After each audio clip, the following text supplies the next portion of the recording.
if we go to the time of Temujin, of Genghis Khan, another component is the horses.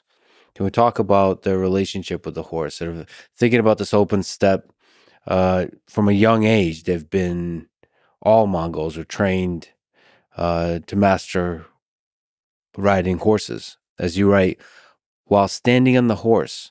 So they learn how to ride while standing on the horse from a young age. While standing on the horse, they often jousted with one another to see who could knock the other off. When their legs grew long enough to reach the stirrups, they were also taught to shoot arrows and to lasso on horseback, making targets out of leather pouches that they would dangle from poles so that they would blow in the wind. The youngsters practiced hitting the targets from horseback at varying distances and speeds. The skills of such play proved invaluable to horsemanship later in life. Can you speak to the relationship of Genghis Khan and the Mongols to horses? The Mongol and the horse are inseparable. I wrote one line in the book that the editor removed because that was insulting. I said, the Mongol and the horse, they live together, they know each other with every twitch of the muscle, and they smell the same. Well, I was saying it just not to be insulting about anything, but they have that deep intimacy. And the horses do know their owner from the smell. This is very important. It's also important for Genghis Khan because they made the flags, what they call the sult, out of the horse hair from their own horses. And so in battle, they used it for a very practical purpose, and that is the horses would return to their source because they knew the smell of their flag. It was other members of their own herd. So the language itself, I have never, ever mastered all the words just for the colors of horses, much less for all the other things about it. I can remember Mongolians being out there in the countryside and they say, oh, I want to learn English. I say, okay, yeah, that's nice. You teach me some words in Mongolian. I teach you some words. Okay, say, what color is that horse? I say, brown. They would say, brown. I say, yes. Okay, what color is that horse? Brown. Then they say, but you said this color was brown. What color is this? Yeah. So, well, I mean, I it's just amazing. I mean, they have words based on sort of how smooth the coloring is and the variation in the texture and all the different. Today in English, sometimes you can put them together. We say like yellow brown or brown brown or, but the words for horses of course, by sex, and then they have three because they have geldings, and so they're very important too, and by age, and by whether or not they've reproduced in the case of the females. All these things are important parts of the horse. And the horse, a few years ago, a presidential candidate ran under the slogan, raised in the dust of many fast horses. It just resonates with the Mongolian spirit, and the dust itself is important. The Mongolians, they will wipe the sweat and the dust off the horse and wipe it onto their own forehead, which is the most sacred part of the body, where the soul resides. This is how intimate the relationship is with the horses. And they're hard on them in some ways. They train them very well. They ride them very hard. But the horses are also trained for that. They use a very small crop. It's a little bit like a stick with a slight whip at the end that they hit the rump of the horse. Never anything else. They're horrified at Western people who use metal spurs and metal to harm the horse in the stomach. And to harm the head of a horse, they say it's a capital crime. I mean, I don't know anyone who's ever executed for it, but you never, ever harm a horse's head. So the horses are important in every way, even religiously important with the making of the fermented horse's milk, that the mother goes out every morning and she throws some to each of the four directions to start the day. And they use it for every kind of thing. But, some things puzzled me that in my watching, I remember one day being with a very nice family. It happened to be on a gelding day when they were out there gelding the would-be stallions who don't get to be stallions. But one of the this family, they had a bunch of boys, and only think about 1 or 2 girls, like 4 or 5 boys. And one boy was maybe 11 years old. He fell from the horse. You could see it, not so far away. He fell from the horse. And he didn't get up. No one moved. In fact, they all kind of turned attention away. And I thought, what am I supposed to say? This boy fell down. Somebody go get him. No. And then the boy was trying to hobble back. He still had the reins to his horse. But he couldn't remount. And he was trying to hobble back. So his little brother went out to help him come in. And they came into the gear and they sat down. The mother just turned her back. And I'm thinking, how on earth can you do this? This is a child. This is your child. But 2 weeks later, by chance, another boy who is practicing for Nadam, the annual races, like this boy had been doing, he was off in an area right close to the forested mountain area. And the horse bolted, took off through the woods. He was knocked off by a tree. And then the horse went deeper into the woods. The boy followed him. The boy became lost. The boy was 12 years old. He was lost for 2 weeks. And he lived. I would have died in 48 hours. He lived. He said, well, he slept in the daytime when it was warm. He walked at night when it was cold. Even though this was the summertime, the nights can be quite cold, especially on a mountain. And he sang loudly all night long to keep the wolves away. And he knew what to eat. And then he walked until he found water moving, and then he would follow that water down to the next. He lived. And I realized the boy falls from the horse, his mother's not going to be there. She knows that. And it's probably hard for her, too, to see her boy suffer, but she knows. Just a small tangent. There's a wrestler named Gary Collat, and he tells the story about mental toughness, that the first time he saw truly mentally tough people was when he visited Mongolia for a wrestling tournament.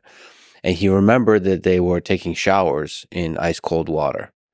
And, all the other wrestlers, they would take the shower, and then when the water hits them, you could see a little grimace. With the Mongols, there was just nothing. It was emotionless, sort of like ice cold water or any other kind of hardship. Yes. You build a hardness to that. And I suppose that falling from the horse is just an example of that. There's a mental hardness and a mental toughness. You have to be able to take care of yourself. And with the weather, for example, often in that time and still today, some people, if they can have the privacy to do it, the men will strip naked in the first heavy snow and roll around in the snow in order to prepare for the coming winter. And the valley where I live, a lot of wrestlers come there to train in the summertime for the competition. And the water's very cold coming down from the mountain. And every day, when there's a break, they go down, they do not get in the water, never, but they take the water and they pour the cold water over themselves. And yes, that's refreshing to them, refreshing. Well, then getting back to the horses, the value they had for the horses and the horse riding skill they developed throughout their life created one of the most unstoppable military forces in history. So if we just talk about the mounted archery that they've employed in war, the Mongols were able to do targeted shooting accurately at 200 meters or more while riding fast, up to speeds of 60 kilometers an hour, I read. So there's a lot to say. Like, you have to time, and just watching some of the videos, it's just incredible how stable you could be on top of a horse. And I guess you're supposed to be shooting at a moment of the gallop when all 4 of the feet of the horse are off the ground. And so you have to time all of that. You have to position your body to maintain balance. And then there's the skill of the actual holding and shooting the bow accurately. And there's obviously the technology of the bow, the composite bow, the recurve bow.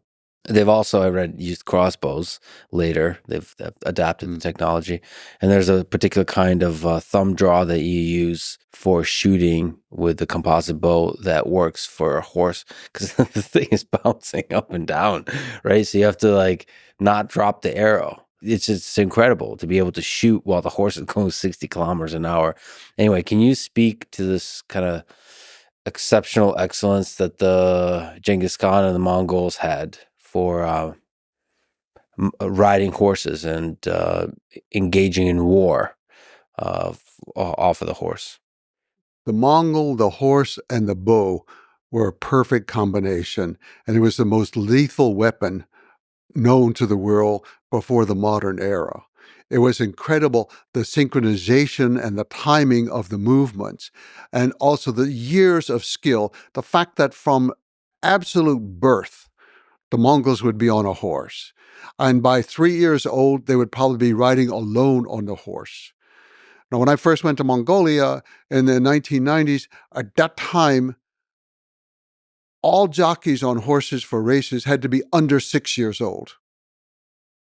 That was the age limit. The cutoff was 6 years old at that time. And so you had some as 3 years old racing out there. It's absolutely incredible. And of course, at that age, they can't even have a saddle because it can't even be used. So all they're doing is staying on the horse. The horse has been trained to do what it has to do, and they just stay on it. But by staying on it, they learn the horse, they become one. And not just one horse with one rider, but one rider with several horses. They usually 5 is the number that you should have for you when you go off to battle. And this ability then to shoot. You have to defend your animals. There are wolves around, foxes, other things. And in some areas, there were even tigers and other animals that would come in. And you had to be able to shoot to defend it against other people who might be raiding you. So they became excellent archers. They had composite bows that were very powerful, much more powerful than those of most sedentary people. Now, I say all that because it's very important, but those are all sort of nomadic traits of the Great Steppe anyway. I mean, in an earlier version, you had the Huns who came out of Mongolia, and Hun is just the Mongolian word for human. Hun. That's to this day, that's what they say for a human being. So they came out of Mongolia, and all the early Turkic groups came out of Mongolia, and they had the similar skills. So you have this perfect weapon, but also you have to have perfect strategy and how to coordinate it and organize it and use it. And this is where the genius that I cannot explain at all, but the genius of Genghis Khan came in. Other people, I think, had been very good in earlier times, a number of Turkic leaders, and also, or even Attila the Hun, who, of course, was actually born in the West, but they were charismatic leaders and very dramatic leaders. And it wasn't that they were so excellent in their strategy. They were very good in warfare, and that's what carried them through. Genghis Khan's army was extremely good in warfare, but small. He never got probably above 100,000, at the most 110,000. That is small. When you're going against China, that has millions just in the army, not to count in the country, and you're going against Russia, and you're going against the Middle East and Persia and Afghanistan and these areas, your whole army has to be as finely tuned as each rider, each bow, and each horse. That's the weapon, but the army becomes the super weapon of Genghis Khan, how he organized it and how he used it and the strategies that he put together. Yeah, when you have a small army, just think about that. A small army that conquered the world. It would fit in a stadium today in America. So there's extreme efficient coordination of units, mostly cavalry, right? All cavalry. Oh, it's all cavalry. He had no infantry, and he had no baggage train. He had no backup commissary. Early on, no engineer corps. Later, one was added much later.